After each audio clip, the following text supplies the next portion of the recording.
迈向高质量发展、高水平合作新阶段，携手构建更加紧密的上海合作组织命运共同体。下面我们开始今天的会议。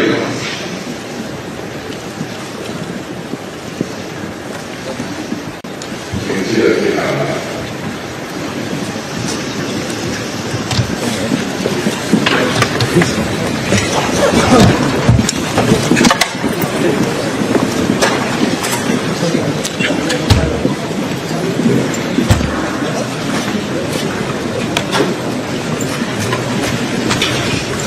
那个前面。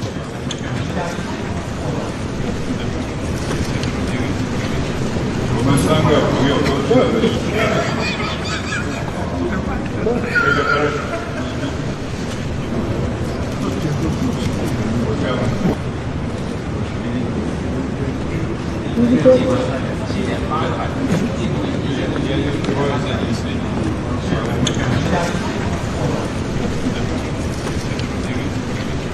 我们3个朋友都是的。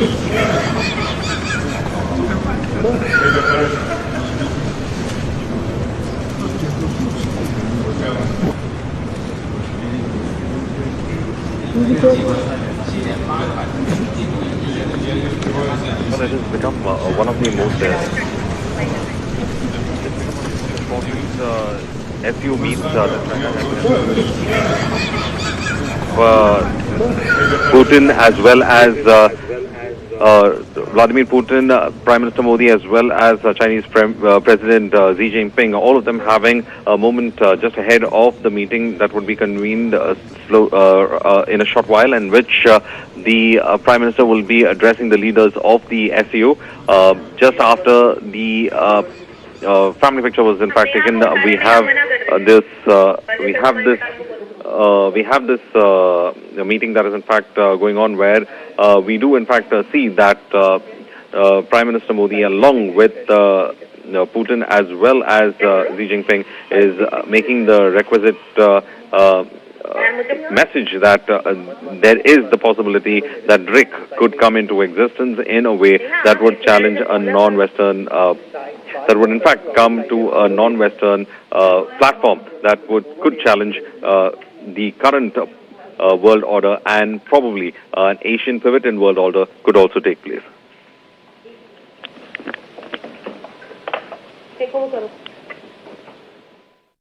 Right, that was my colleague Verghese, in fact, telling us what exactly is taking place. Right on your screens, you can see Prime Minister Narendra Modi there at the SCO summit. He will be addressing the SCO summit very shortly from now. He has already arrived at the venue. This is a big diplomatic outreach for India at Tianjin in China. Remember that yesterday Prime Minister Narendra Modi met Chinese President Xi Jinping, and today in an all-important meeting, Prime Minister will be meeting Russian President Vladimir Putin, first time face-to-face since President Trump slapped tariffs on Indian imports of Russian oil. There you can see three most important leaders. Perhaps they're sharing the stage, sharing laughter. Putin, Modi and Xi Jinping all in one frame. This is a historic moment, viewers.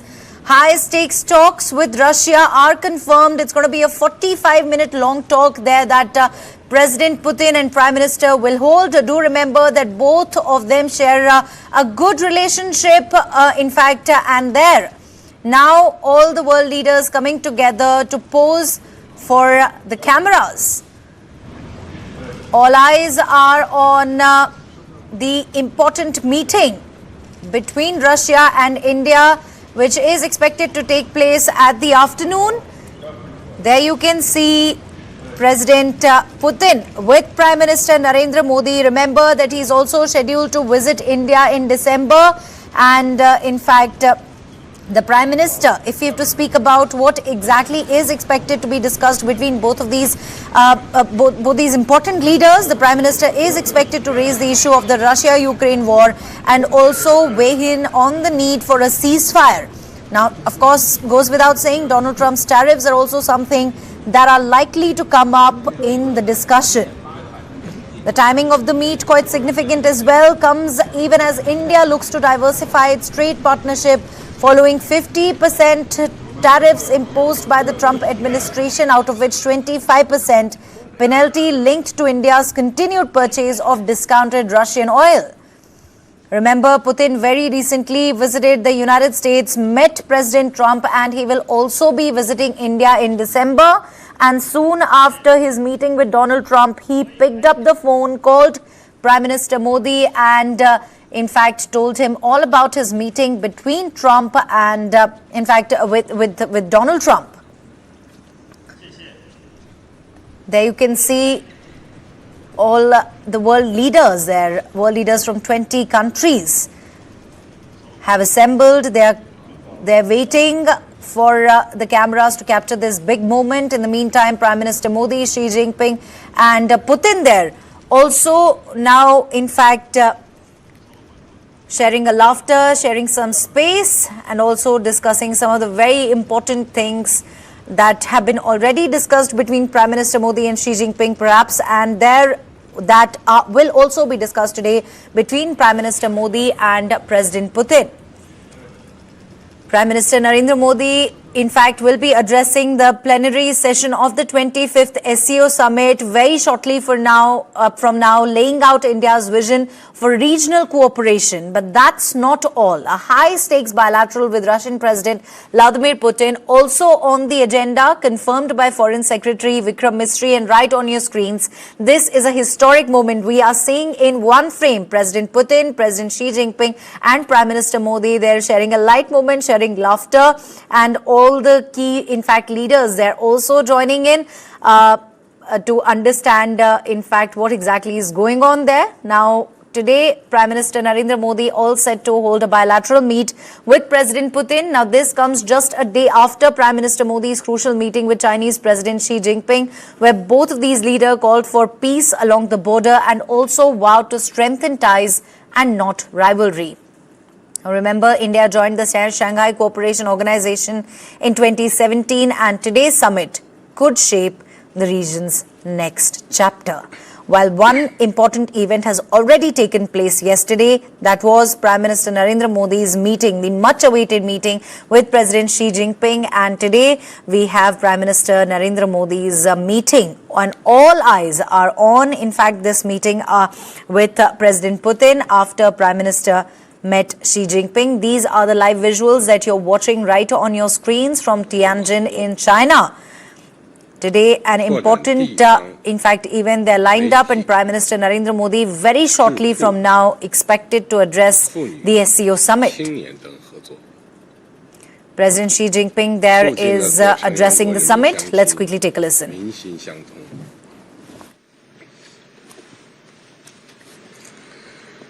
我们率先提出共商共建共享的全球治理观，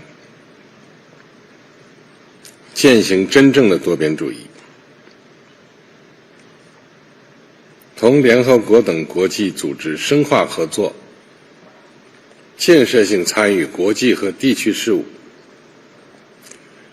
始终站在国际公平正义一边，倡导文明包容互鉴，反对霸权强权。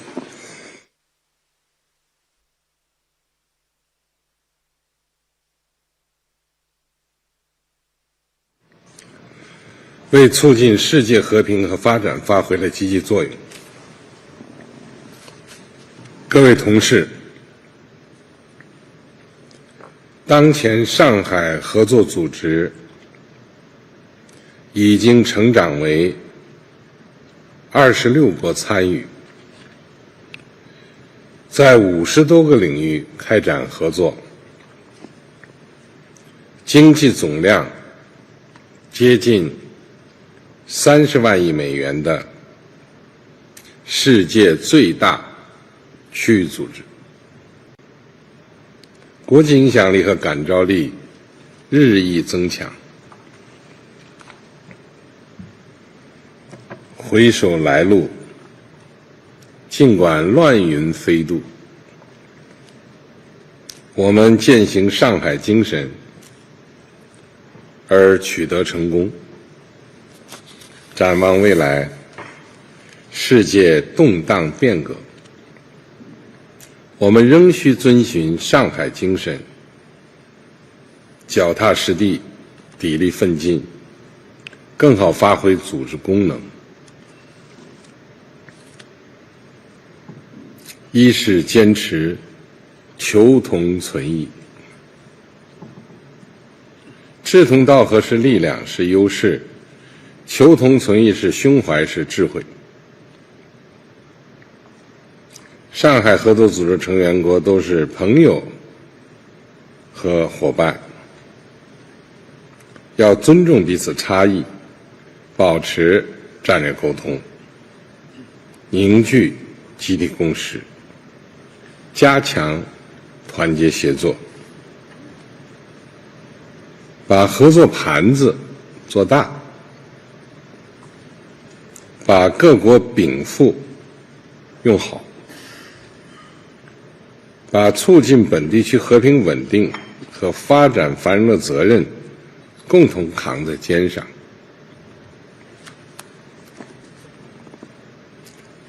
二是坚持互利共赢，深化发展战略对接，高质量共建“一带一路”，在共商共建共享中增强地区发展动能，增进人民福祉，利用超大规模市场优势和各成员国经济互补优势，提升贸易和投资便利化水平，加强能源、基础设施、绿色产业、数字经济、科技创新、人工智能等领域合作，在彼此成就、共创未来中共同迈向现代化。There, Chinese President Xi Jinping saying that the SCO has set model for new type of international relations. Speaking at the SCO summit, he says the SCO made important contributions to upholding regional security and SCO has set model for new type of international relations. China's Xi, they're also saying world situation is fluid and chaotic. He also says China will work with all the parties to take SCO to new stage. At this point, let me quickly go across to my colleague Verghese Abraham, who joins me over the phone line with more details on the same. Verghese, I have some pointers here with me on, what Xi Jinping is really there saying while addressing the SCO summit. What he says is that China will work with all parties to take the SCO at new stage, and also adding that the world situation is fluid and chaotic. Take us through the details.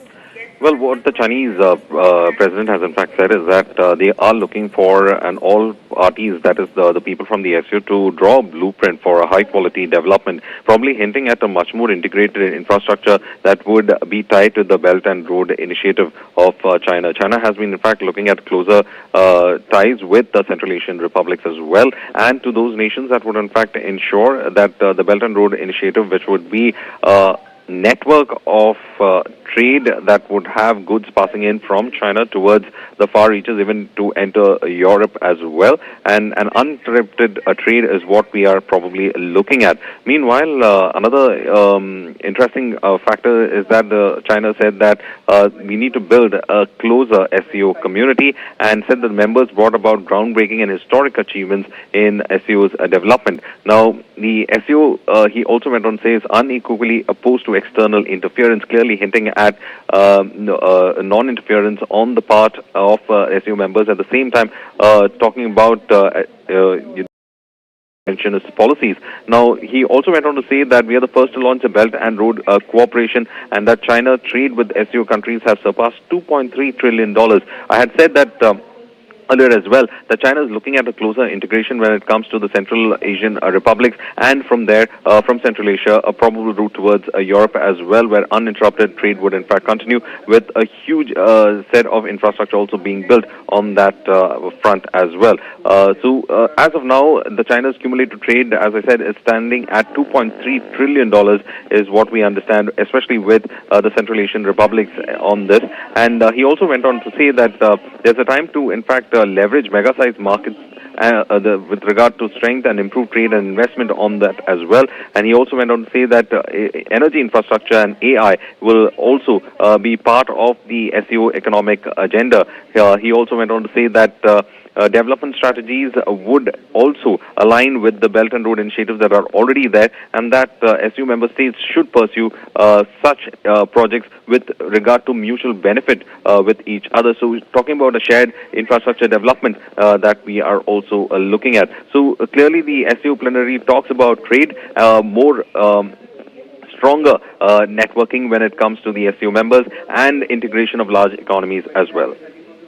Right. Thank you very much, Verghese, for joining us with all of those important insights. There, the SCO summit is currently underway. Chinese President Xi Jinping is addressing the SCO summit. 中方计划在有需要的成员国实施100个小而美民生项目。今年年内。 We're moments away from Prime Minister Narendra Modi's address at the SCO summit in Tianjin, and all eyes on what he really chooses to emphasize this year. Remember, this comes after his crucial meeting with President Xi Jinping yesterday, where the two leaders agreed to recalibrate ties, especially on trade, travel and border peace. The SCO summit is one of the biggest diplomatic gatherings China is hosting this year, and leaders from over 20 nations are in Tianjin, making it a platform that could reshape regional dynamics. For India, of course, the message today is expected to touch on connectivity, economic growth and cooperation in counter-terrorism. At this stage, in fact, I'm joined by Pramit Pal Chaudhary, Head Southeast Eurasia Group. Thank you very much, Mr. Chaudhary, for speaking to News9. Let me ask you this. This is the first Modi-Putin face-to-face since President Trump slapped tariffs on Indian imports of Russian oil. And this also comes right after Prime Minister's meeting with, Xi Jinping, the Chinese president. What is the message, Pramit, Washington should be picking up from this sequence? Well, let's not exaggerate the connection, because even if Trump had not slapped the tariffs on India, the 50% tariffs we face right now, Modi and Xi would have still met, because he was scheduled to go to the Tianjin SCO summit, and he has attempted, except during the COVID period, more or less to attend almost every SCO summit. So there is no real direct connection. But what we are seeing is, especially with Russia, India is doubling down, despite American threats on or sanctions on Russian oil. India has said we will continue to buy that, and we've seen us, if anyway, at least in the optics, increasing our relationship with Russia, even though there isn't that much substance there.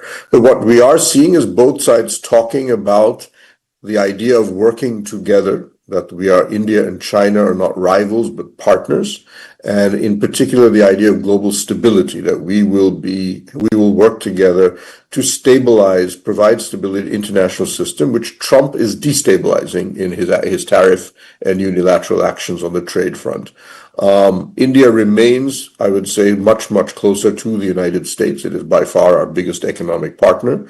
We will continue to have major problems with the Chinese on our border, on their relationship with Pakistan, and their attempts to continue to undermine parts of the Indian economy, notably supply chains and electronics.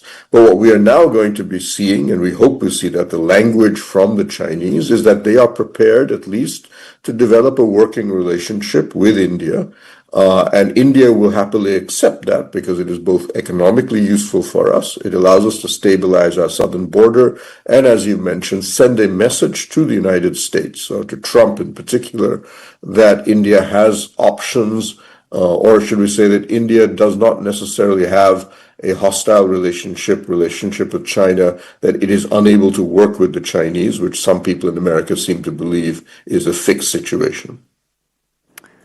All right, Pramit, also, at this stage, I also want to understand, why should India even listen to the United States? Isn't Washington, in a way, blackmailing New Delhi for pushing its own energy and strategic interests? That's true, but that's why we're not listening to them on those issues, specific issues. But keep in mind, America is our largest FDI source, our largest FII source, our largest remittance source, our largest immigration destination. So it is not in India's interest to cut off the relationship with the United States, but it is in our interest to send a message to America that certain policy demands that are being made on us, India will not accept. And that's exactly what we are doing. But to sit down but China, on the other hand, is not necessarily a friend yet. We don't have troops stationed, or we don't have troops fighting against the Americans. We continue, in fact, to buy American weapon systems. We have with Chinese. In the Operation Sindoor, you talk to any military officer who was involved, India was fighting almost completely 100% Chinese equipment, whether it was electronics, satellites, and so on. Everything Pakistan threw at us was basically Chinese. So we know where exactly that relationship is, but that doesn't mean we can't work with the Chinese if they are prepared to roll back some of their more hostile policies to us. So for us right now, the strategy with the United States, I would argue, is to make it clear there are red lines in the relationship. And as you said, our national interests, especially on agricultural tariffs and so on, will be retained regardless of the cost. To some degree, our relationship with Russian oil in itself is not economically important, but India must maintain the sovereign right to decide who and where it works in the international system. But otherwise, we still are prepared to maintain the larger relationship with the United States. Okay, is India trying to walk a tightrope, balancing ties with Russia and China, while also facing pressure from the United States, Pramit? I wouldn't say it's a tightrope yet, because our relationship with China is simply not anywhere close to what we deal with the United States. We have maintained a relationship with Russia, and we do so in part because it ensures that on the Eurasian side, the landmass north of India, Russia remains neutral when India and China clash. But the tightrope, I wouldn't say that, because I don't get the impression Trump really cares whether you have a good relationship with China or with Russia. He only cares really fundamentally about his agricultural trade negotiations with us. I would argue that the tariffs imposed on us because of our purchases of Russian oil have very little to do with Russian oil. They're fundamentally a pressure tactic against us on trade to soften us up. He still wants to come to a deal. He still continues to stress that Modi is my good friend. He wants a deal. This is a pressure game.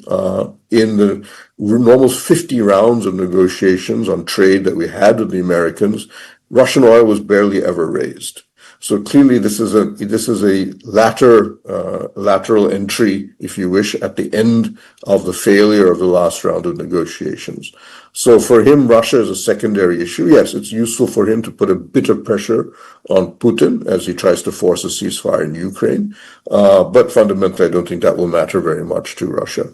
But this is fundamentally, and I repeat, it's fundamentally about the trade negotiations.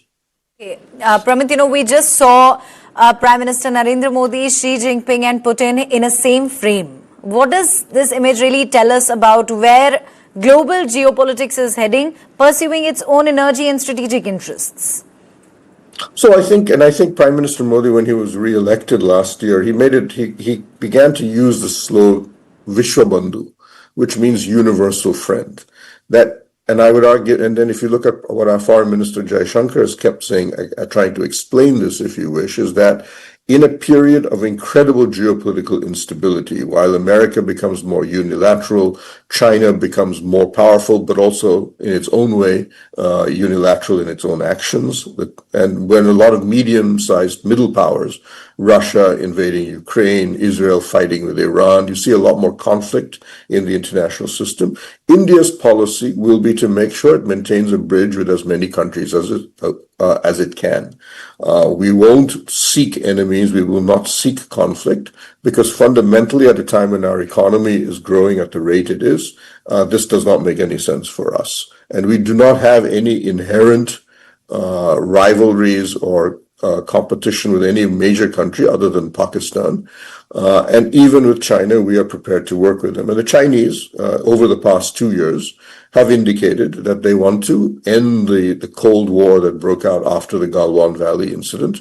And they conceded back the 4 points on the border that they had captured then, and have otherwise basically said all we want is airplane flights, visas, some trade and economic issues to be in return, and that's something fine for India. That is perfectly acceptable to India, and India has indicated that from the beginning. So we're seeing that process continue. Trump accelerates the process, if you wish. But both India and China have a common view that we really don't want to get into each other's hair right now, even if we don't have to be friends. And that's where I think the global system is moving right now, is that at a time when there is so much instability and uncertainty as to what is going on, both in the economic and military and security sphere, this is the time to basically form, if you wish, if maybe temporary understandings with other major powers, so that you can have some predictability in that system. And I think that's what India and China are both in agreement with, and so is Russia. But Russia, of course, interests right now are mainly in the European side, not in Asia. Okay, and all right. Pramit, with Putin and Xi so closely aligned, how does Prime Minister Modi really navigate this triangle without looking like a junior partner? Well, I think that's one of the reason why we maintain the relationship with Russia. Russia is a relationship that unfortunately is dying slowly, because Russian military equipment is no longer really up to scratch. It's been falling behind technologically, and in particular, it is technologically now inferior to what China produces, which is the country that we actually buy the bulk of our weapon systems to handle. So we have a good energy relationship, but even that is a very new one. And in theory, if sanctions are lifted on Russian oil, it makes more sense for us to buy from the Persian Gulf, which is right next door. But Russia, as I've said, is interesting because of the relationship we maintain with them, Russia stays neutral when India and China go head to head, not just in things like Galwan, but even diplomatically. China has blocked us, for example, in entering the nuclear suppliers group. It is the only P5 country that continues to oppose us getting a permanent seat in the UN Security Council. But Russia has always said we are with India, or at least we are both friends with India and China. Keeping Russia neutral when India and China have their problems is a very core part of our geopolitical strategy. And so far that has succeeded very well. And that's succeeded partly because the Russians also want to maintain that relationship. It is useful for them to be able to say, we have a relationship with effectively one of the largest members of the Global South, in fact, the largest member of the Global South. And we have it with a country that is a democracy, and it is a country that still has a good relationship with the West. So don't tell us that it can tell the rest of the world, don't tell us that we are lackeys of China. Look, we have a perfectly good relationship with India. And how is that, if we were a lackey of China, that relationship would not exist. All right, and Pramit, what should we watch out for in Modi's upcoming bilateral with President Putin? Do you expect energy and defense to dominate, or something beyond that? I think we will double down on the energy side. We may not necessarily purchase more, but we may try to develop a sort of longer term thing. I think LNG is where we need to be going now. We buy enough Russian oil, if you wish, and there's no point in us becoming dependent on Russia beyond a certain point. We have relationships in the Gulf that we have to maintain. But LNG is something that Russia is a major producer, and since it's lost its European markets, it needs to find new ones. We are becoming, perhaps unfortunately, very dependent on LNG imports. for our energy. How can we possibly change that? So that's one of the areas. It would be nice if we could get a critical minerals agreement with the Russians, because they have a huge degree of natural resources, and would like to get that. We have not been very successful on that front. But Russia is a huge commodity economy. It produces a lot of basic products, urea, fertilizer, and so on, that India's economy needs, and we could possibly move on that front. Defense possibly, but I have to admit, Russian defense equipment is a bit of a struggle right now, but there are elements, especially in the sort of lower end technologies, that Russia is still very useful for, and we can try to maintain that as much as we can.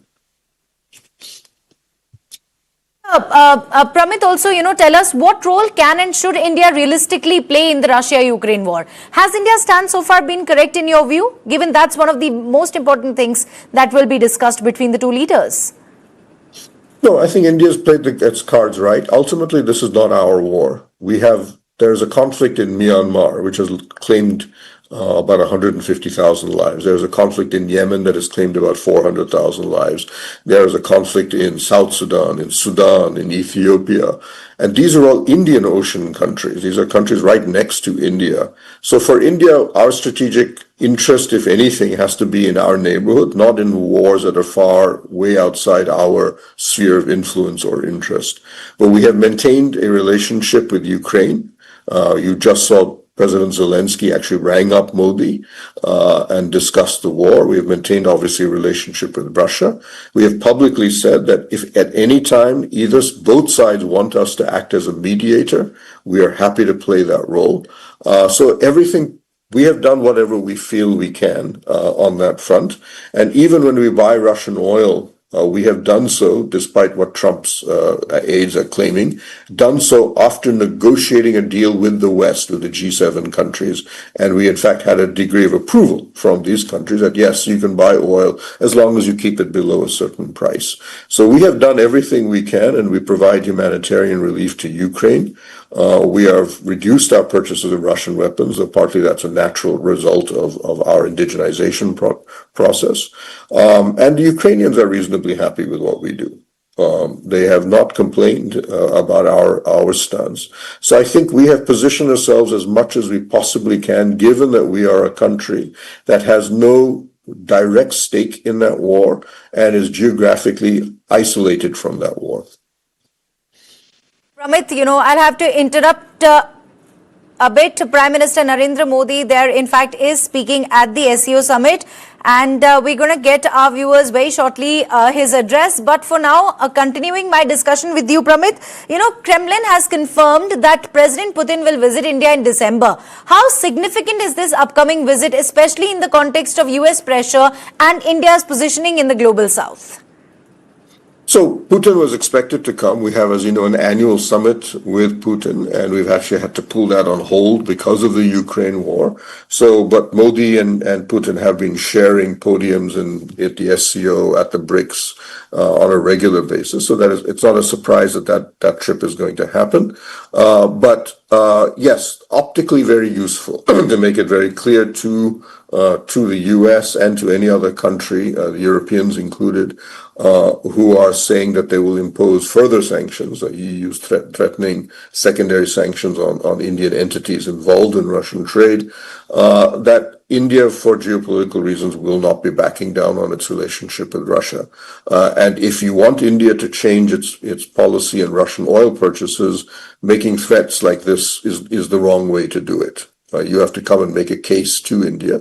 So I think that'll be a useful form of signaling that India can send. It's not that we need Russian oil per se. We can get oil the world has in fact a surplus of oil right now, and the price differential we get is now just $1 or $2 between Russian oil and, let's say, Gulf oil. And certain countries like Iraq have offered to sell it even below Russian prices. But we have to signal that relationship is not something that we are going to do. Whatever happens on that relationship is decided by India and not by other countries. Right. And Pramit, Modi has met Xi and now Putin within 24 hours. This meeting will take place within 24 hours. Now, do we read this as balancing act? Is India strengthening its hand by engaging with both Moscow and Beijing before the West? It'll depend about how much China is prepared to actually come through with its promises. It's said that we want to be partners, not rivals. But on the other hand, if you saw just 2 months ago in July, the Chinese pulled 200 Chinese technicians out of Foxconn factories in India, basically deliberately trying to disrupt the movement of electronic supply chains to India. And there are other actions that they have taken. So even though they have lifted things like fertilizer sanctions, permanent magnet sanctions, which are highly disruptive to our agriculture, to our EV scooter sectors, these are sanctions that they imposed unilaterally on India and have withdrawn it. So that's not really a favor. But China has also said they were prepared to demarcate the border, something that they suspended in 2000, a policy they suspended in 2005, when it was seen by India as a deliberate attempt to ensure that the border is a source of uncertainty in our relationship. If they are prepared to show on the ground that they are prepared to change these actions, at that point we could be looking at a very different Sino-Indian relationship. And then, of course, how much support they give to Pakistan. If they ship off, as Pakistan claims they will, fifth-generation fighters to Pakistan, that would be an inimically hostile act to India. So it's right now the optics are good, the visuals are nice. We're doing the right thing in terms of the pictures. But ultimately, this is fundamentally going to be about what you do, not what you say or what you look at. And we have to see where that's going to go with the Chinese. Absolutely. I couldn't agree more with you, and the big question, of course, remains, can we ever trust China? China continues to remain very close to Pakistan, even deepening its strategic and defense ties, Pramit, like you rightly said. Against that backdrop, can India really trust Beijing's overtures of friendship? So no, I mean, trust is something you develop over 20, 30, 40 years. It's a long thing with governments. They look at history, if you wish, to understand the overall trend. But you can get temporary benefits. India and China have had, if you wish, truces where they've worked together in certain areas. Remember, we've had problems with the Americans for a long time in our history. We had an excellent relationship under Nehru-Kennedy. We had a bad relationship under Johnson and Indira Gandhi, and so on and so forth. We've had ups and downs in that relationship. We've had mainly downs with the Chinese since 1960. But even if we get a temporary truce for, let's say, 5 or 7 years in which the relationship can move forward, India can get economic benefits, when we try to build our electronics and so on and so forth. And we can potentially suppress, if you wish, or limit the Sino-Pakistan relationship on the defense side if we play our cards right. That is still strategically beneficial. And that is something India is prepared to play. But trusting the Chinese, yeah, it's all going to be about, as Mikhail Gorbachev once said, we trust but verify. In other words, we have to see evidence of what exactly you're saying and whether it's actually being replicated on the ground. Okay, Pramit, and also, do you see this summit as China's show of strength, or is India also managing to carve out its own space here? So the SCO is not, India is not a central member of the SCO. They originally began as a Shanghai 5. This was a body created by China. So therefore, obviously, China and to some extent Russia dominate this, and it's really about Central Asia. India is we later, and we joined not with Chinese support but with Russian support. China brought in Pakistan. Russia insisted that India join as a counterbalance.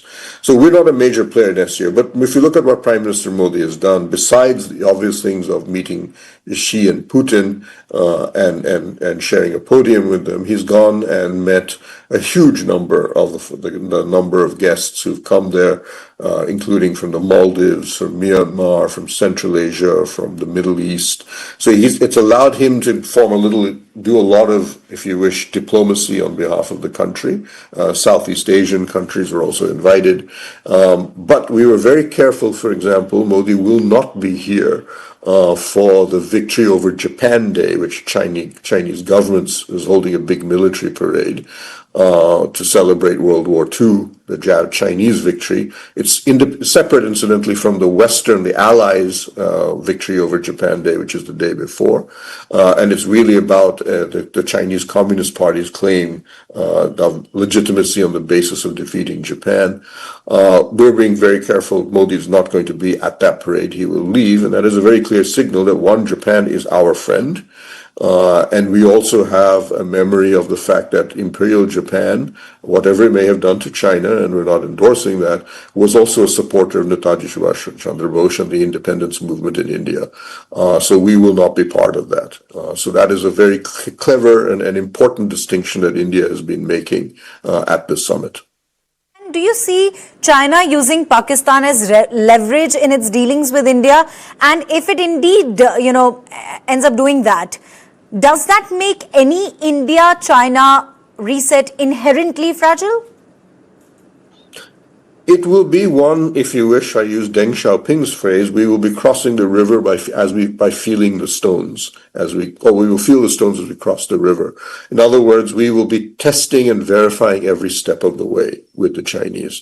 That's the only way we can move forward with them. And we will make demands on them, say, will you accept us in the nuclear suppliers group? You are the one country out of some 80 countries that continues to veto our joining us into the global, in many ways, the high table of the international nuclear proliferation and technology regime. You continue to disrupt the plans of Apple, Foxconn, Tata Electronics.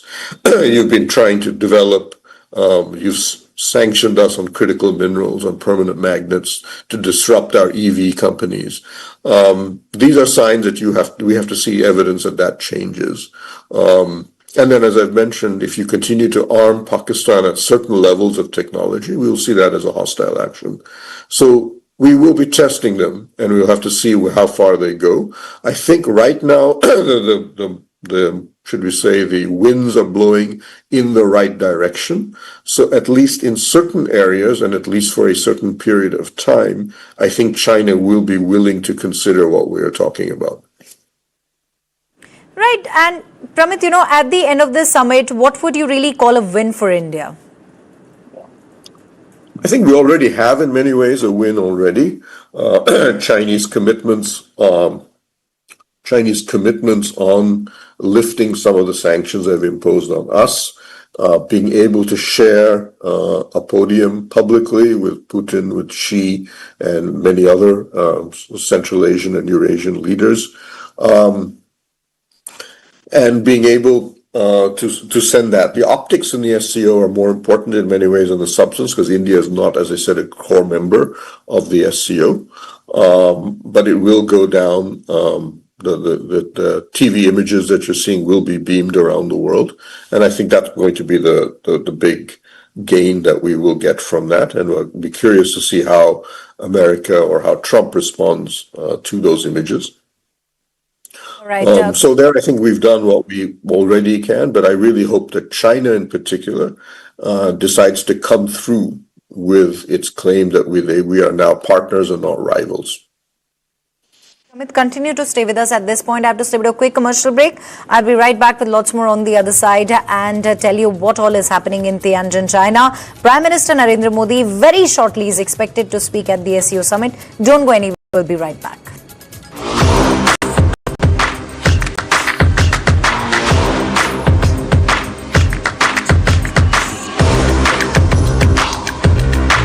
This is India's #1 news network, and you're watching News9.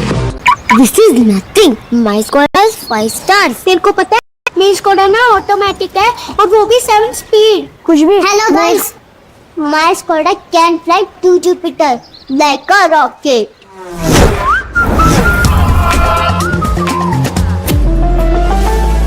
Skoda. Sir waterproofing के लिए best है. वेंकी जी, एक छोटा सा gift Birla opus assurance देने के लिए. ऐसा क्या है इसमें? 1 साल में वाटरप्रूफिंग को कुछ भी हुआ तो वापस करके देंगे. वापस करके देंगे? वो भी फ्री. पेंटिंग में पहली बार बिरला ओपस अश्योरेंस. रजिस्टर करो birlaopus.com पर.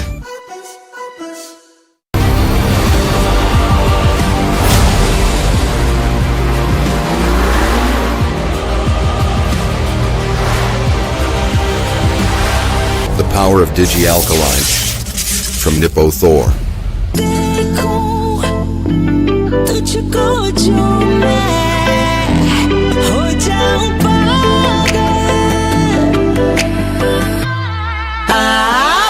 Love makes you go the distance. Unlimited Love. The B6 Pack 2 starts at 21.9 lakh. Hi, this is Maman Irani. Hi, this is Karishma Tanna. Hi, I'm Nusha Bharucha. Catch this conversation on News9. Catch this conversation on News9. Catch me and this conversation on News9. Hi, this is Shahid Kapoor and catch this conversation on News9.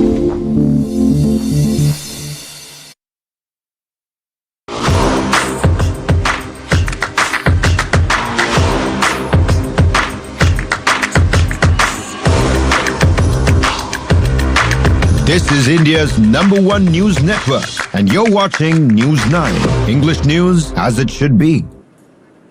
Welcome back. Prime Minister Modi very shortly from now will be addressing the plenary session of the 25th SCO summit, laying out India's vision for regional cooperation. But that's not all. A high-stakes bilateral with Russian President Vladimir Putin is also on the agenda, as confirmed by Foreign Secretary Vikram Misri. This comes just a day after Prime Minister Modi's crucial meeting with Chinese President Xi Jinping, where both leaders called for peace along the border and vowed to strengthen ties, not rivalry. India joined the Shanghai Cooperation Organisation in 2017, and today's summit could shape the region's next chapter.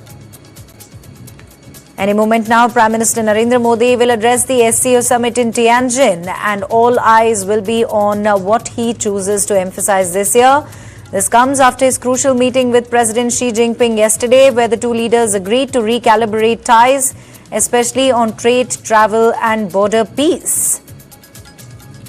The SCO summit there, remember, is one of the biggest diplomatic gatherings China is hosting this year. Leaders from over 20 nations are in Tianjin, making it a platform that could reshape regional dynamics. For India, the message today is expected to touch on connectivity, economic growth and cooperation in counter-terrorism. This isn't just another multilateral meeting. There is a rare stage where Modi, Xi and Putin are not only present, but they are actively engaging. As you can see through the visuals right on your screens, the optics today are telling. India back in China after 7 years, sitting at the same table as two of the world's most watched leaders. The timing is crucial, viewers. Trade wars, border tensions and shifting alliances all hang heavy over this summit.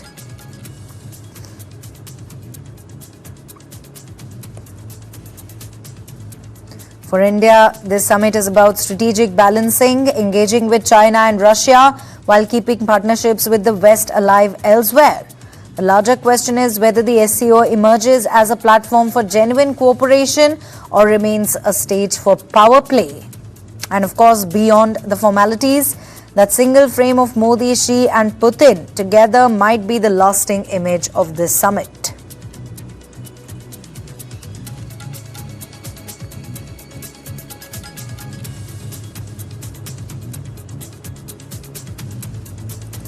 Any moment now, Prime Minister Narendra Modi will be addressing the SCO summit. We're counting down to his address in Tianjin, his first at a Chinese venue in over 7 years.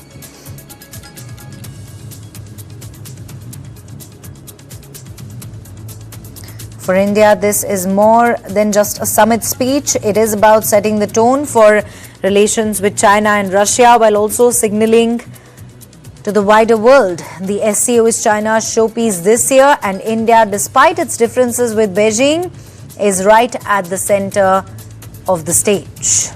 Prime Minister Narendra Modi there with Putin. Both the leaders share a warm and friendly relationship.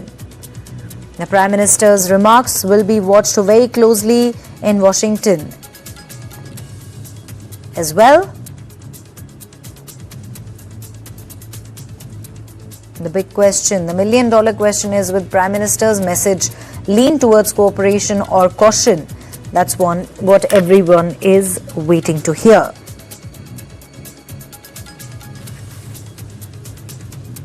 Let me quickly go across to my colleague Sneha Khoshi. She joins me over the phone line with more details on this name. Sneha, we're moments away from Prime Minister Modi's address at the SCO summit in Tianjin. You know, all eyes are going to be on what he chooses to emphasize this year. We've already seen a picture there of three of the world's most watched out leaders, Prime Minister Modi, Putin and Xi Jinping in one frame. That's itself a telling story, isn't it? That's right, Neha. In fact, the address has happened even as we speak.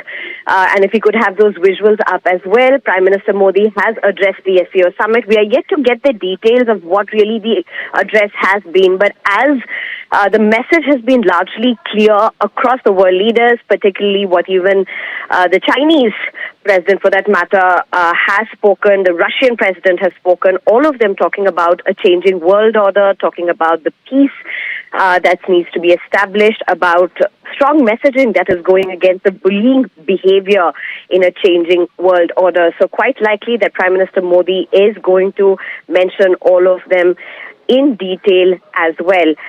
Remember, there have been striking differences between world nations. There's been testing times for allies, and Prime Minister Modi has been leading India in a very strategic change in diplomatic discourse, while in the beginning it did try to keep ties with US, balancing it very straight.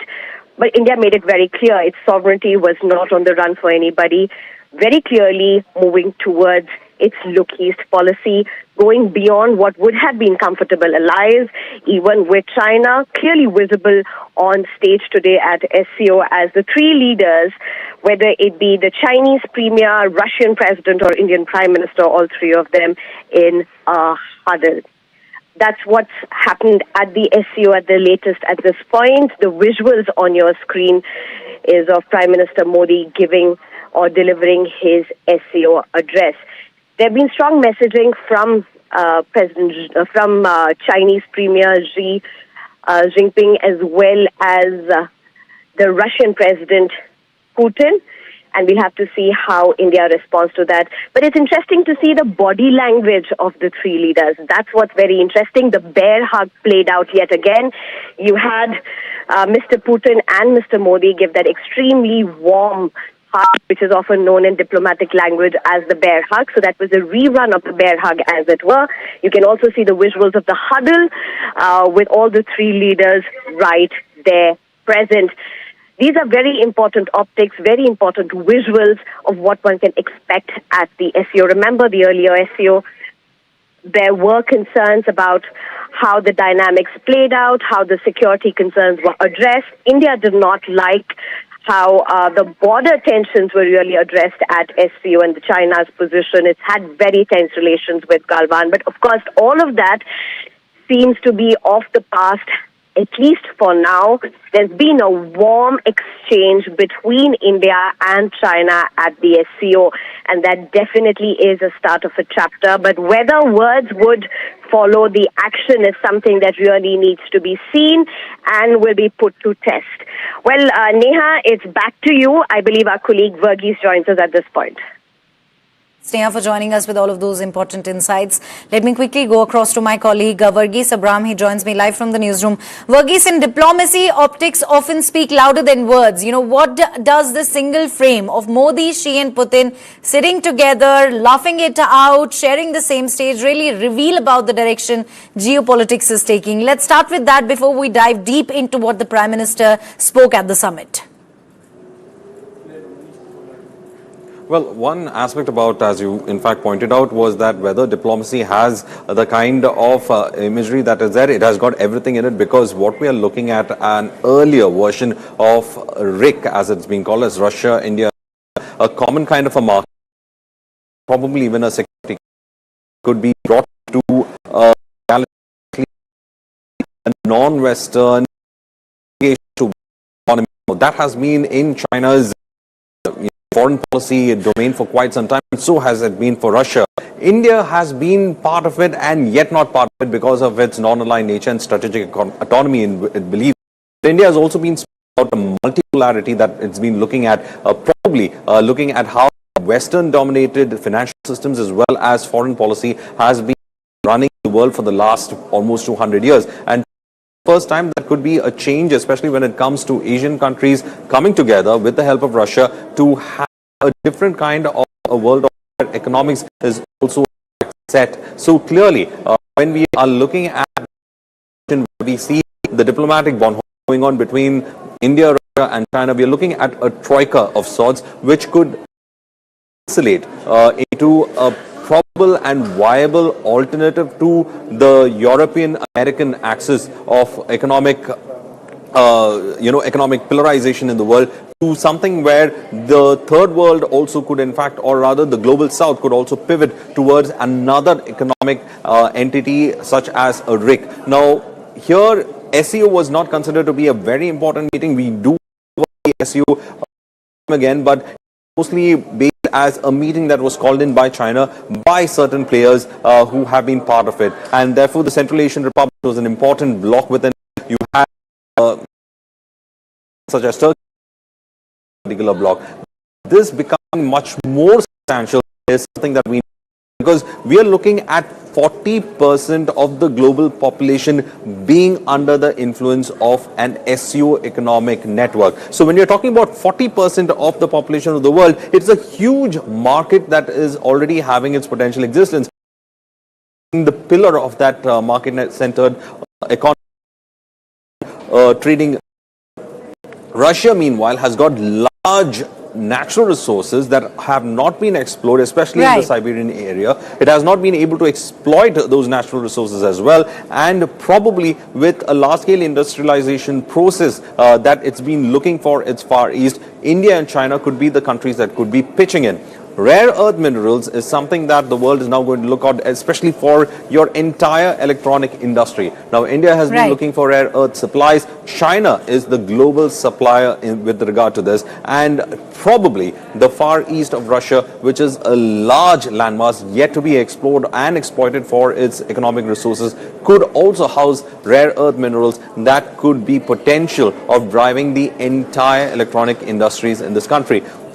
Thanks to Trump tariffs, we have these three countries coming together, and at the same time, we are looking at a situation where we could probably see an emergence of an alternative economic axis. And that emergence of an alternative economic axis is something that could probably be a challenge to the existing EU as well as American nexus, which had been dominating the world economy for quite some time. So clearly the alternative, if it emerges, and if it is going to go forward as we see it now, because Prime Minister Modi as well as Xi Jinping as well as Putin has been asking for closer economic coordination and also to stand against the West, well, it looks like it's a probability that could happen. And this is no ordinary SCO meet in that way, because this would be considered as a watershed moment within the SCO and for India-China as well as India-Russia ties, where they have been brought together by just one element, that is Trump's tariffs. Right, Verghese, I'd also like to discuss about some of the key highlights of Prime Minister Modi's address. What was his main message today? Did he strike a conciliatory note, especially towards China, or was it more about asserting India's independent position?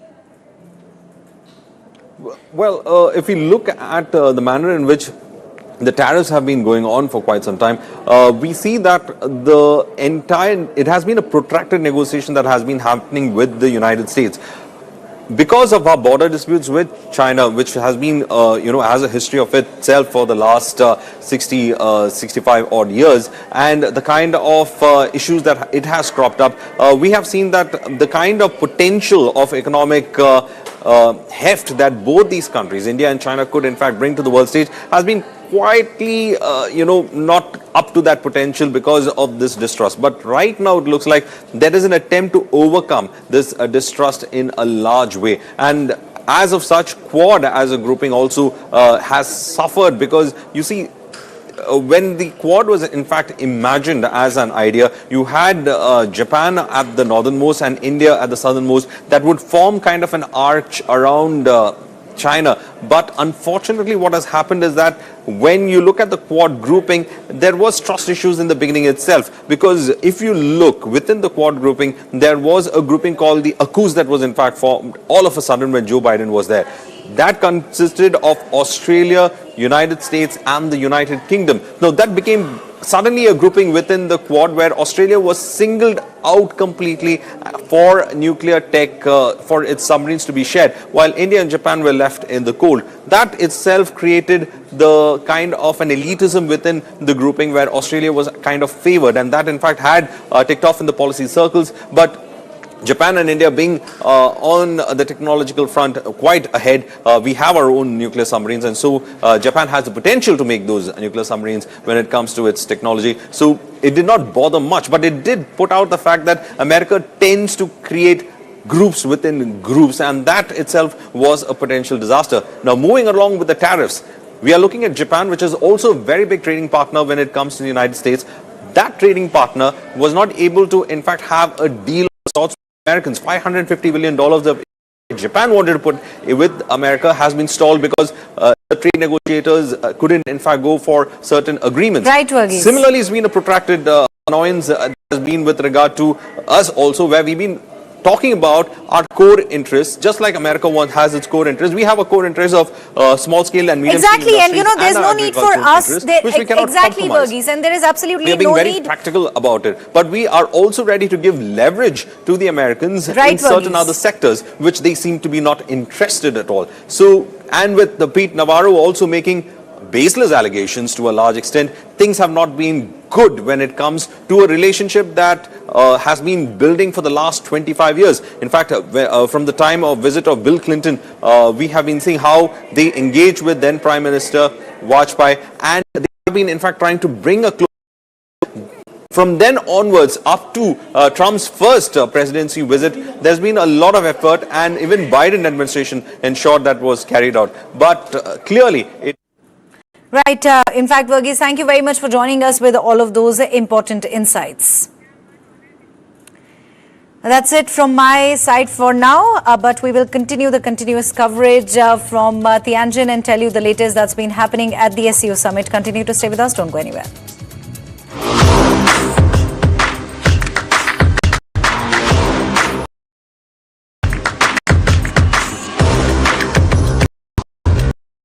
This is India's #1 news network.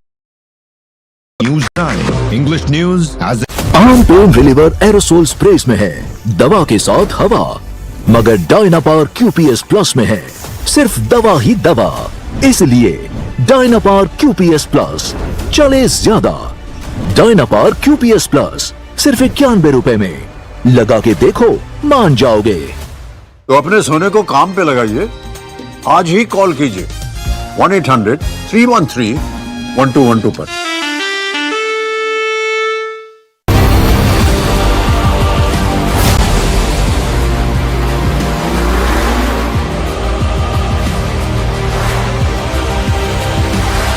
The power of Digi-Alkaline from Nippo Thor.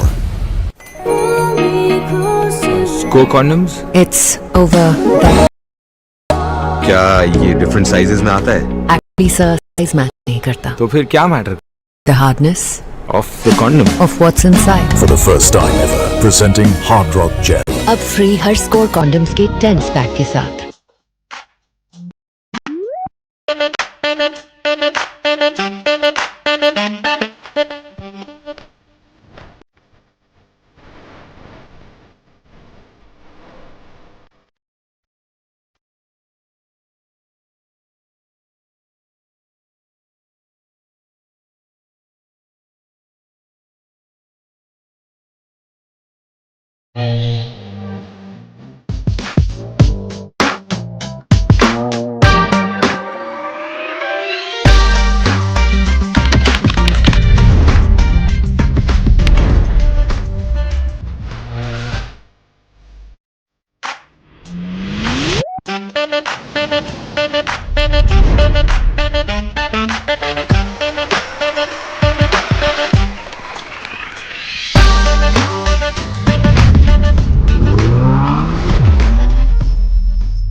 This is India's #1 news network, and you're watching News 9. English news as it should be. Hello and welcome. You're watching News 9 with me, Samitra. Let's quickly get you headlines at this hour. Indian Prime Minister addresses SCO conference in China. Prime Minister Modi is also scheduled to meet Russian President Vladimir Putin on the sidelines of the Tianjin summit.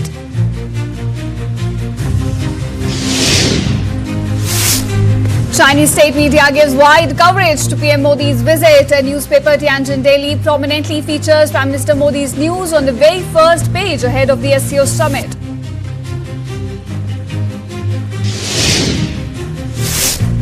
Prime Minister Narendra Modi is likely to visit Manipur in the second week of September, his first trip to the state since ethnic violence erupted in 2023.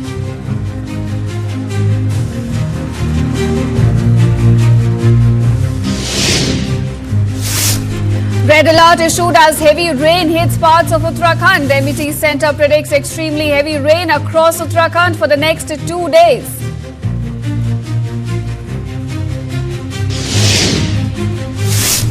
White House Trade Advisor Peter Navarro slams India's ties with Putin and Xi, says Brahmins are profiteering at the expense of Indian people and this must stop.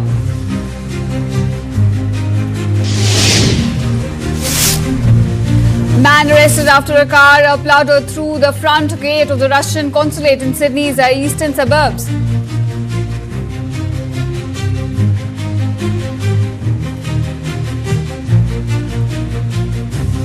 Welcome viewers, it's an eventful day, an exciting one in fact in the world of diplomacy. The SCO summit is underway in Tianjin. Of course, Indian Prime Minister also addressed the conference and he's also likely to now hold the bilateral with the Russian president. So what's on the cards for day 2 at the summit? Let's get you more details.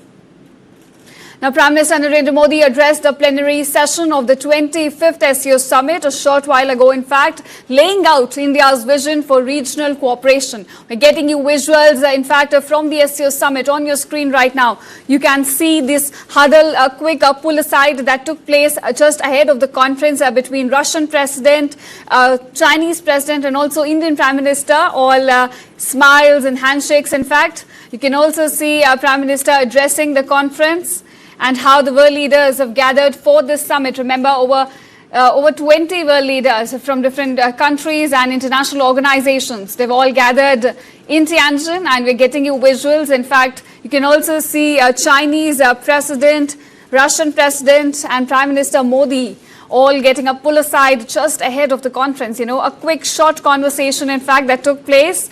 And this is the visual of the day, in fact. We're also getting you visuals from several pull-asides that took place at the gala dinner yesterday. So all the visuals coming in straight from Tianjin, China. Now remember, earlier host President Xi welcomed the delegates and also spoke on the SCO's growing relevance and significance for regional stability, cooperation and also security. In fact, in addition, a high-stakes bilateral Russian President Vladimir Putin is also on the agenda for Prime Minister. Now this comes just a day after Prime Minister Modi's crucial meet with the Chinese President Xi Jinping, where both leaders called for peace along the border and also vowed to strengthen ties and not rivalry. In fact, India joined the SCO in the year 2017 and today's summit could shape the next chapter for this organization. As I said before, a crucial day, eventful day in the world of diplomacy, a lot lined up for the Indian leader, in fact. And right now on your screen, the visuals of a quick pull aside that took place ahead of the conference. We're getting you visuals. You can see Indian Prime Minister interacting with the Russian President, smiling, the handshake as well. So clearly, you know, displaying the bonhomie that the two leaders share with each other. Remember, this happened just before the leaders gathered for the conference.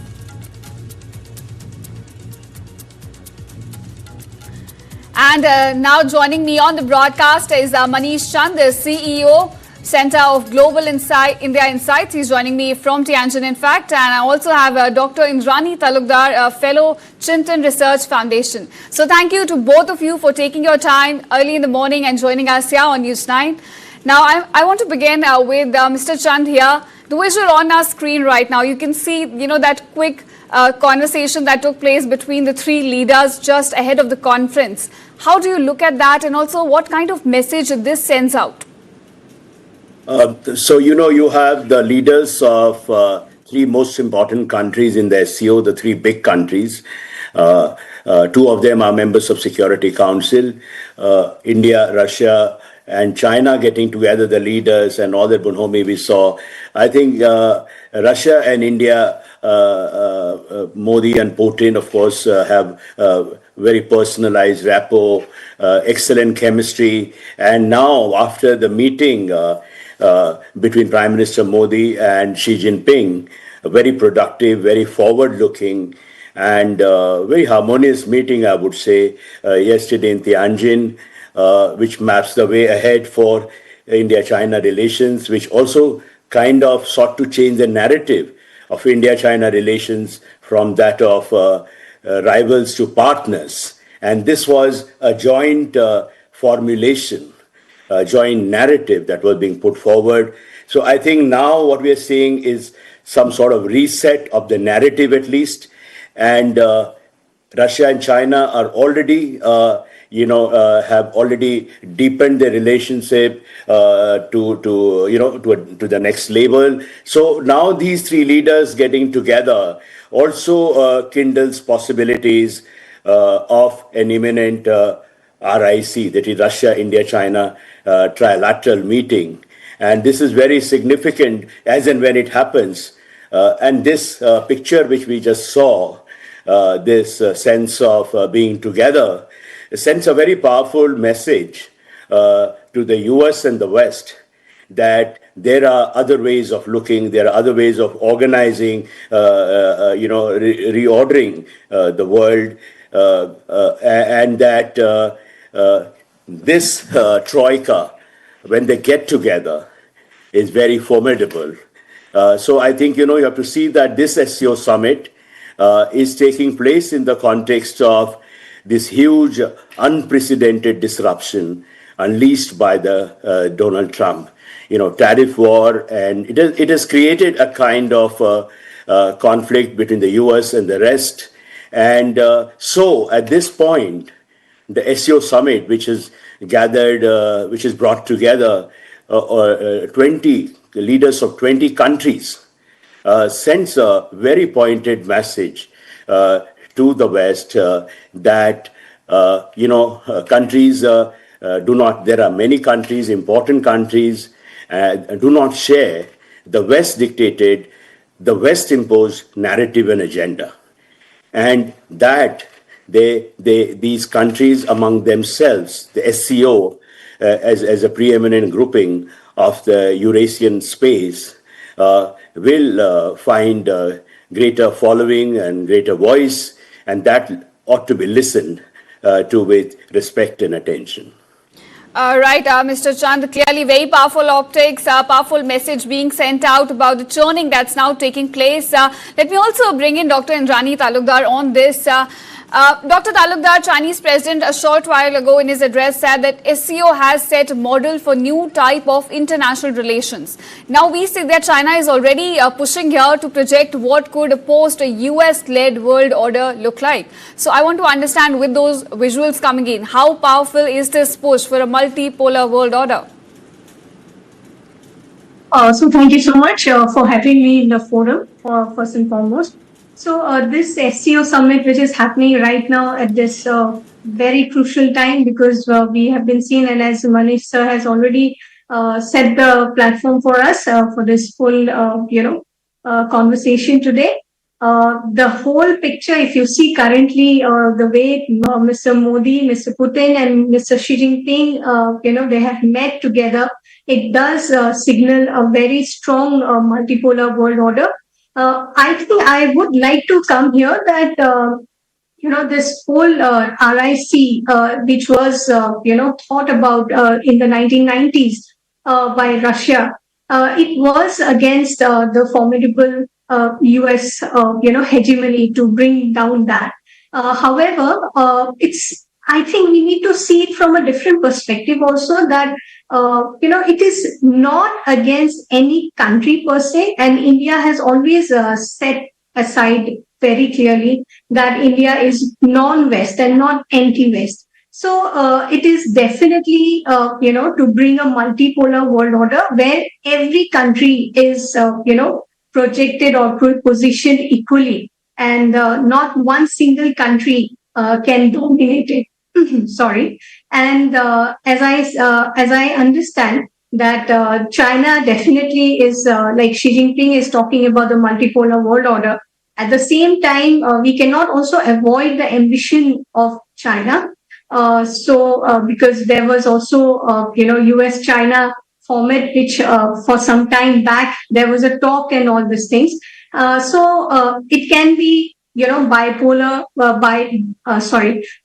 bipolar world order as well. What Xi Jinping is trying to talk about.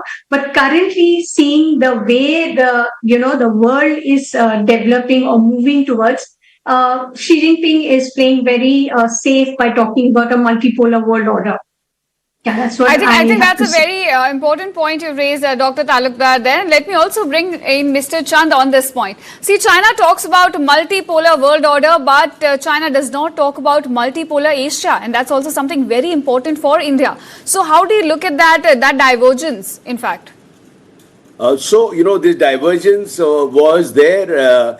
That's also because of the huge power differential between India and China way that China's self-image and self-projection as Asia's big power, preeminent power, and the next big power after the US. China has superpower ambitions. It considers itself in a different league.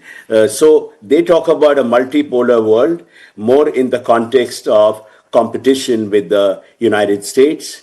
But on multipolar Asia, although there is some rhetoric emanating from Beijing, and in this context, I'd like to underline that, in fact, for the first time, and this has been there for the last 2-3 meetings between India and China at the top, between our foreign minister and Chinese foreign minister, that this particular meeting between Prime Minister Modi and President Xi, there was China acknowledged the importance of shaping a multipolar Asia, thereby obliquely acknowledging India's claims to be also considered and acknowledged as an important and major player in Asia.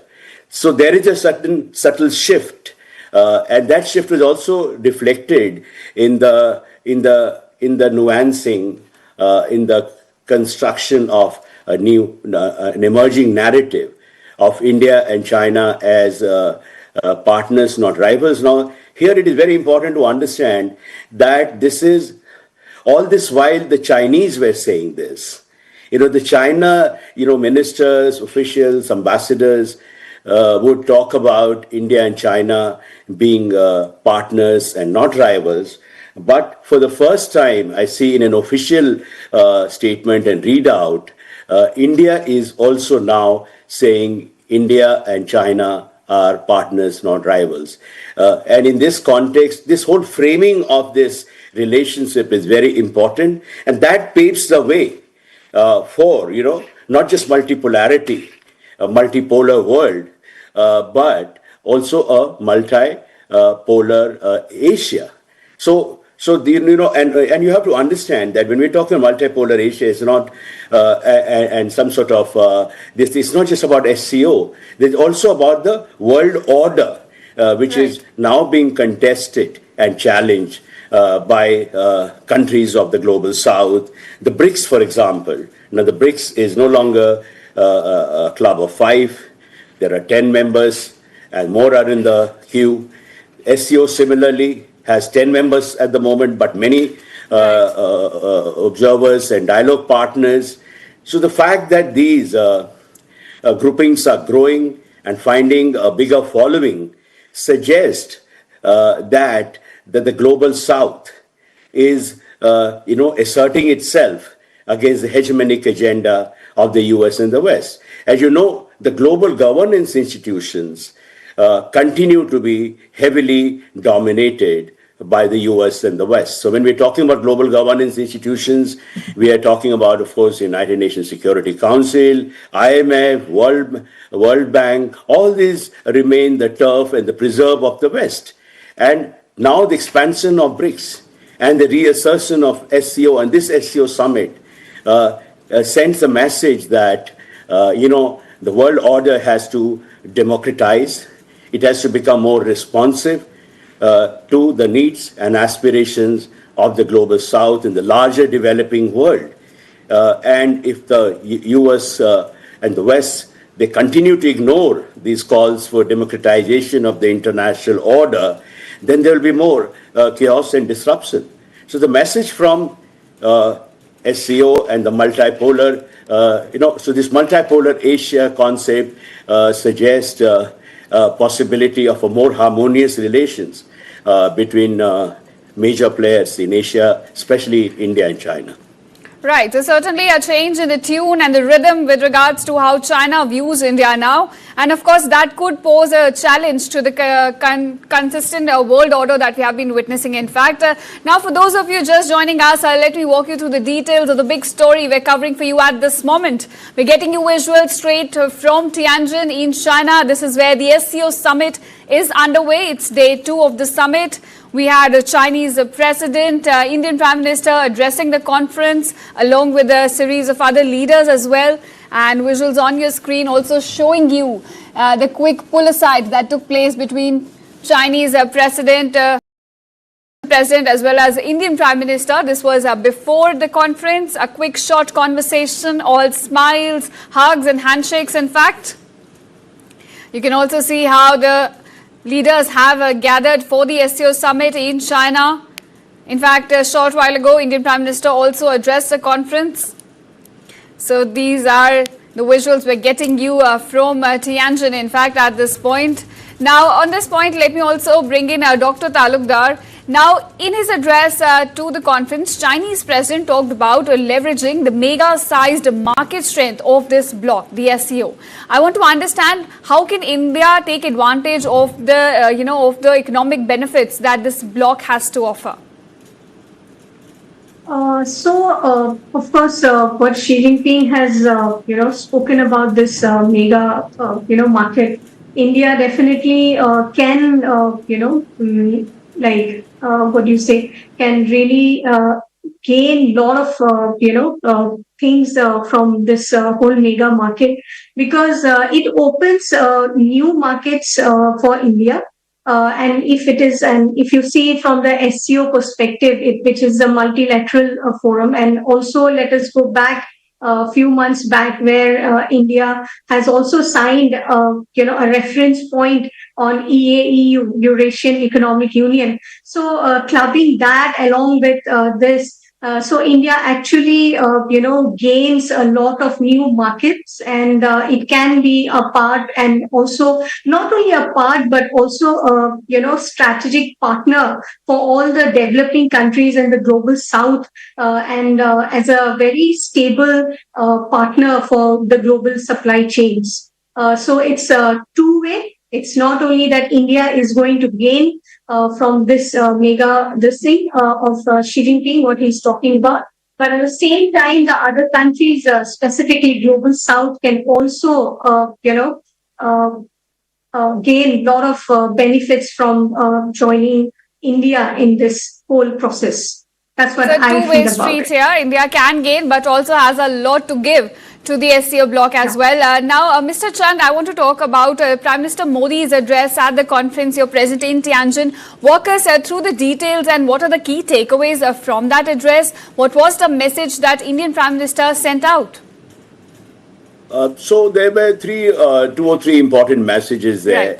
Right. One was, of course, Prime Minister Modi pitched for reforming the world order, making it more responsive and receptive to interests and aspirations of the global South. And in this regard, I think he unveiled that, different ways whereby SCO can intensify cooperation for the benefit of the global South. Number two, he also spoke about enhancing intra-SCO cooperation, moving beyond just a political and security agenda to emerging technologies, innovation, even traditional medicine, which some of the SCO countries are very good at. So essentially mapping new pathways of cooperation among SCO countries, moving beyond traditional sectors. And on terrorism, there was a strong message that SCO countries need to, take a united position, speak in one voice, and, cautioned against duplicity on terror. We are, so this was a kind of a closed-door address to the SCO leaders. Details of his speech will emerge shortly, but India's stake in the SCO, he underlined that how SCO, India has an important role as the biggest democracy in the grouping, as the second largest economy, and how connectivity, trade, and investment benefits the entire region. Right, Mr. Chand. So clearly we will get more details, but those are the key takeaways that we know as of now about Prime Minister Modi's address at the SCO summit. Now, Mr. Chand, I also want to ask you about this. The fact that today we had a statement coming in from Donald Trump's trade advisor, Peter Navarro, who's again blamed India for being in cahoots with Russia and China, of course, and saying that, clearly expressing his frustration about why India is getting closer to these countries. So now those visuals coming in from the SCO summit, where we had all three leaders smiling and getting into this huddle, how do you think the West is going to react to that? So this is precisely the signaling to the West. Yes, exactly. What business has Donald Trump to tell the three big countries that you guys should not be together? He has his own friends and partners. He cannot be dictating the terms. And, all these countries are important countries. India especially has made it clear that it values its strategic autonomy. India has refused to buckle under pressure despite being, a victim and targeted with unacceptable tariffs, I would say, onerous tariffs. And there is a lot of duplicity. So this huddle we are seeing is also a message against, also a powerful statement of solidarity against double standards of the West. United States is pressuring India to, cut down imports of oil from Russia and not to do business with Russia. But look at the record of the United States itself and the West. The European Union buys more oil from Russia than we do. Similarly, now President Trump himself has started reaching out to Russia, and we saw that in Alaska meeting. Alaska meeting was not just about the Russia-Ukraine war, but also about exploring the possibility of a U.S.-Russia reset. So, it is ironical and it reeks of hypocrisy that President and his advisor, Peter Navarro, who has emerged as the Ayatollah, as we used to say in the context of the nuclear deal, Ayatollah issuing fatwas, that, listen, you guys cannot do this and you cannot do that. Come on, this is a different world order. They have to come to terms with the emergence of important poles in this world. So they have to accept the America cannot pretend it's a sole hegemon and will continue to doing. So we see an extreme reflection of this in the gentleman called Peter Navarro, who is running their trade policy and who is, coming out with very caustic anti-India comments. And despite widespread opposition from within the ranks of the Republican Party and the political establishment in the United States, that how these steps are threatening to unravel the entire edifice of the India-US partnership that has been built and nurtured with so much care and hard work over the last 2.5 decades. You're undoing that, and it's not clear what is the strategic goal. So if it was about pressuring India to toe their line, then sorry, this has not worked. And this was a picture of defiance.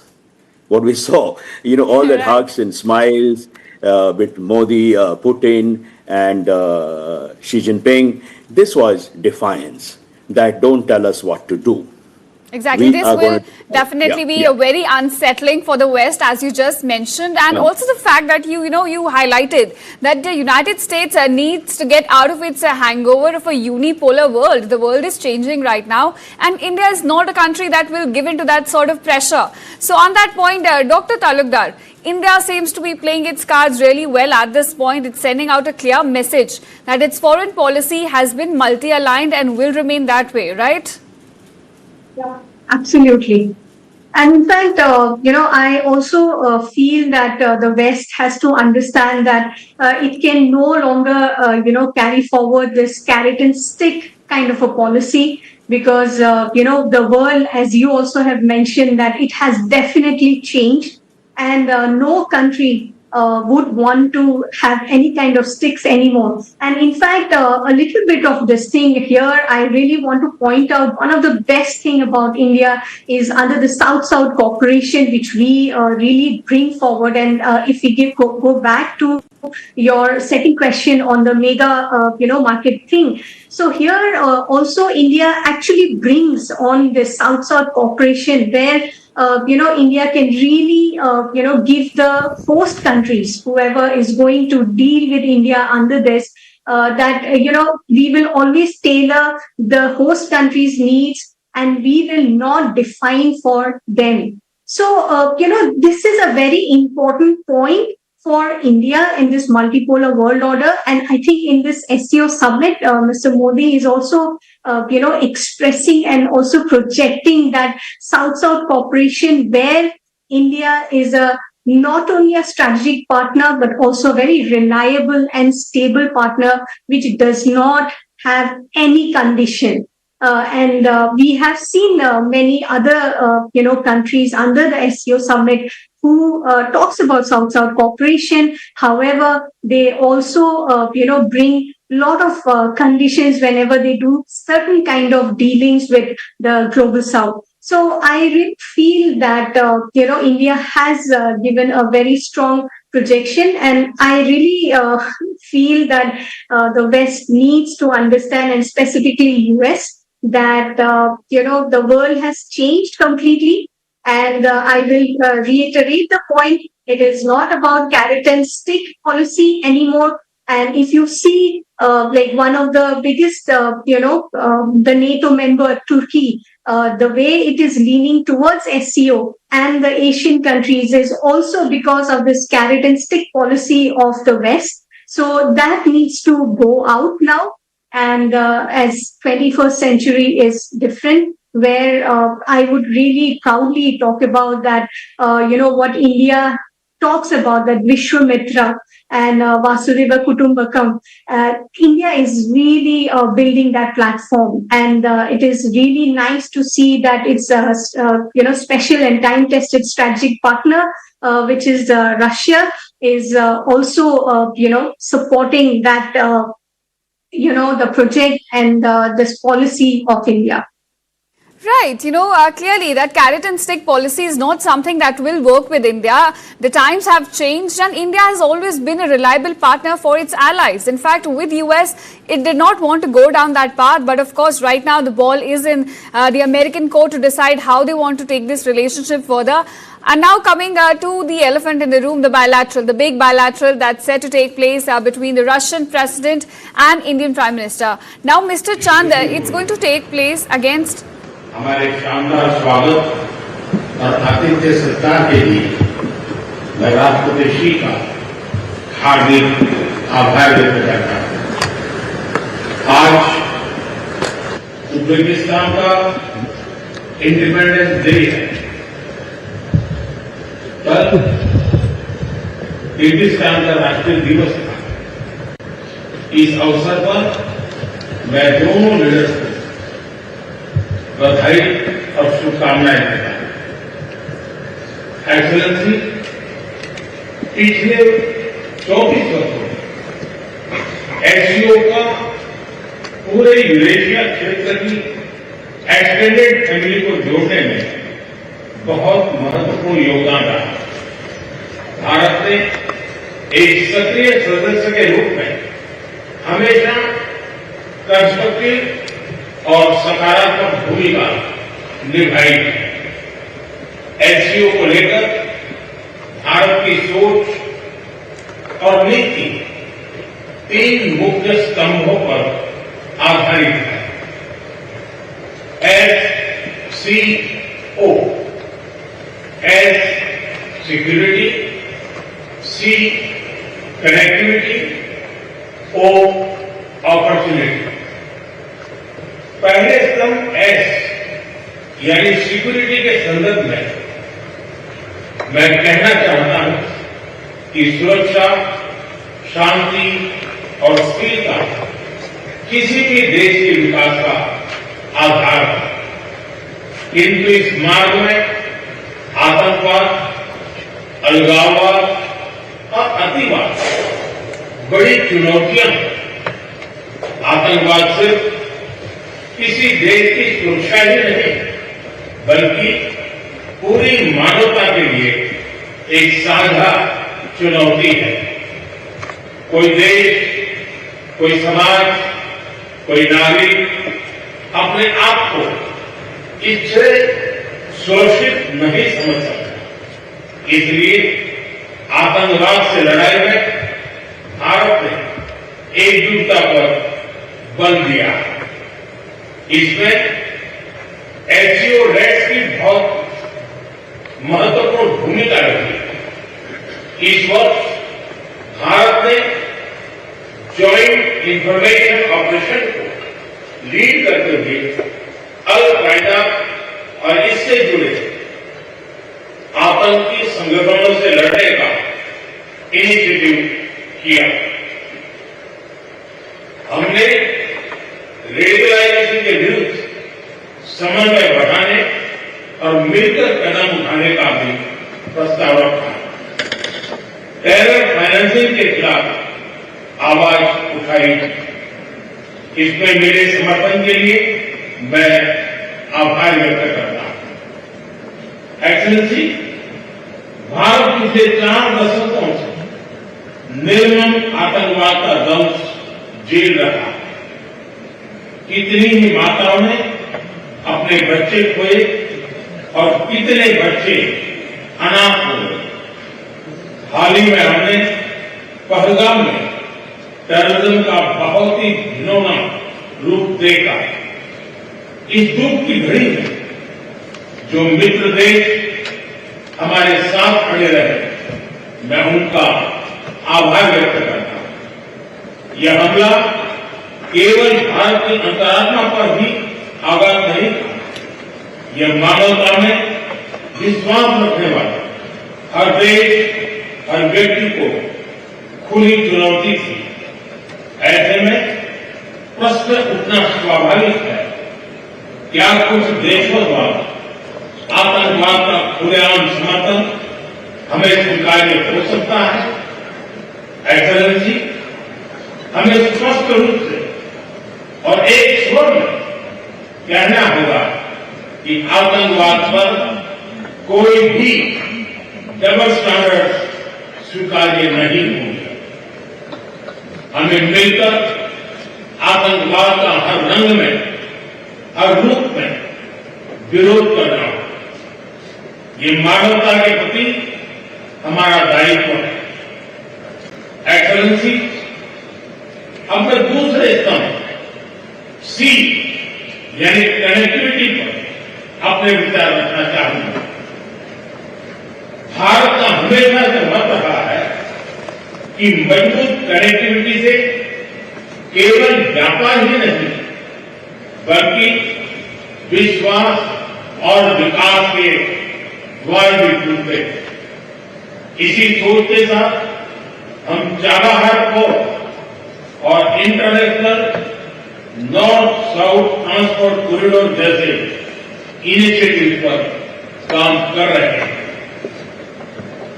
इनसे हम अफगानिस्तान और मध्य Asia के साथ संपर्क बढ़ा सकते हैं। हमारा मानना है कि कनेक्टिविटी के हर प्रयास में संप्रभुता और क्षेत्रीय अखंडता का सम्मान होना चाहिए। यही एससीओ चार्टर के मूल सिद्धांतों में भी विदित है। Connectivity that bypasses sovereignty, losing trust and meaning. Excellency, तीसरा स्तंभ है O, यानी opportunity. Opportunity for cooperation and reform. 2023 में भारत की अध्यक्षता के दौरान नई ऊर्जा और विचारों का संचार हुआ है। स्टार्टअप और innovation, traditional medicine, youth empowerment, digital inclusion और शेयर्ड बुद्धिस्ट हेरिटेज जैसे नए विषयों को अपने सहयोग में जोड़ा। हमारा प्रयास था कि एससीओ को सरकारों के परे भी ले जाए, सामान्य मानवी, यंग साइंटिस्ट, स्कॉलर्स और स्टार्टअप को भी आपस में जोड़े। हमारे पीपल टू पीपल टाइम को दृढ़ता देने के लिए मैं आज एक और सुझाव रखना चाहूंगा। एससीओ के अंतर्गत एक सिविलाइजेशन डायलॉग फोरम बनाया जाए। इससे हम अपनी प्राचीन सभ्यताओं, कला, साहित्य और परंपराओं को वैश्विक मंच पर साझा कर सकते हैं। एक्सेलेंसी, आज भारत रिफॉर्म, परफॉर्म, ट्रांसफॉर्म के मूल मंत्र पर आगे बढ़ रहा है।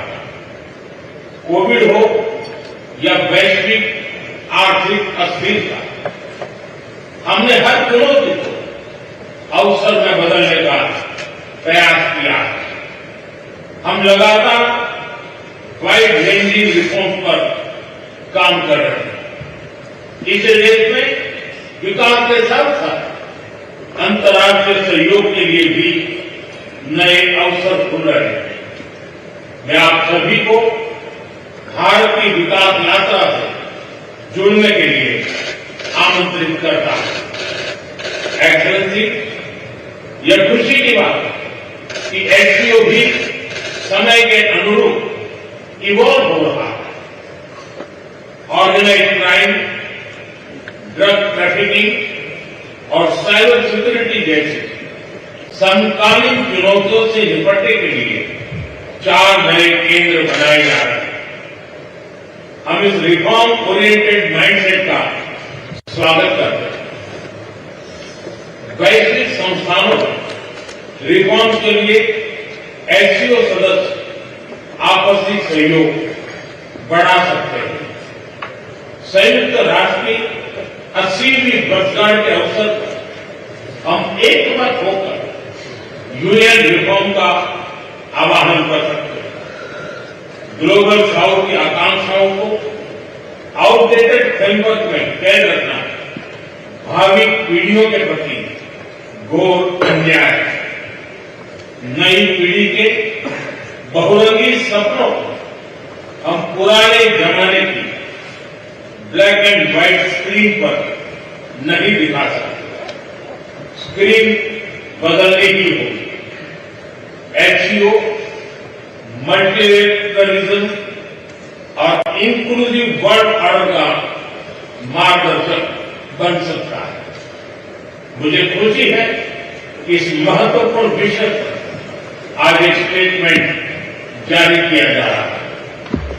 एक्सेलेंसी, हम सभी पार्टनर्स के साथ समन्वय और सहयोग के साथ आगे बढ़ रहे हैं।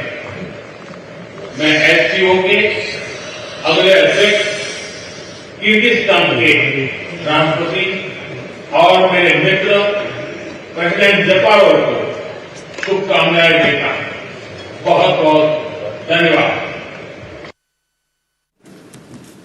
So that was Indian Prime Minister addressing the SCO conference in Tianjin, talking about that how India views SCO as security, connectivity and opportunity. So this is what Prime Minister said, that this is what SCO stands for New Delhi.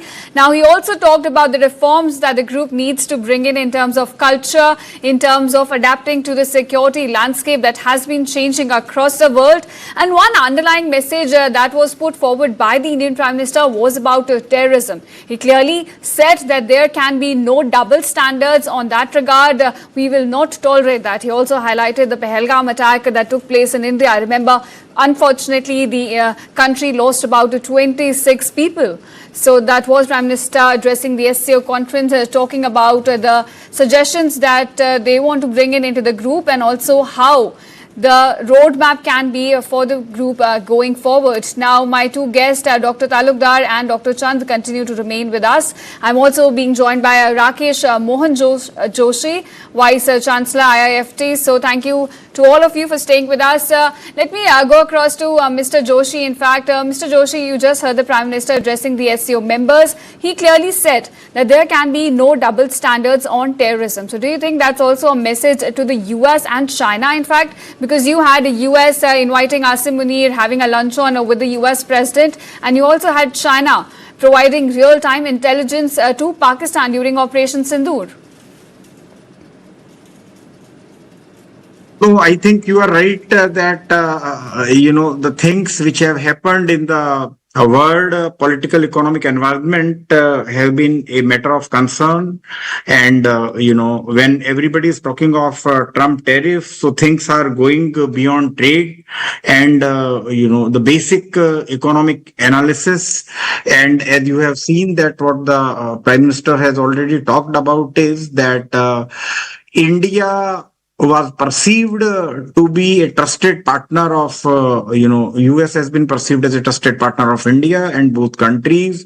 But I think the recent happenings which have, which the whole world has seen is, putting a strain on the ties of the two countries. We have also seen that India have been highly restrained in terms of its reaction to the US approach in terms of tariffs and other things.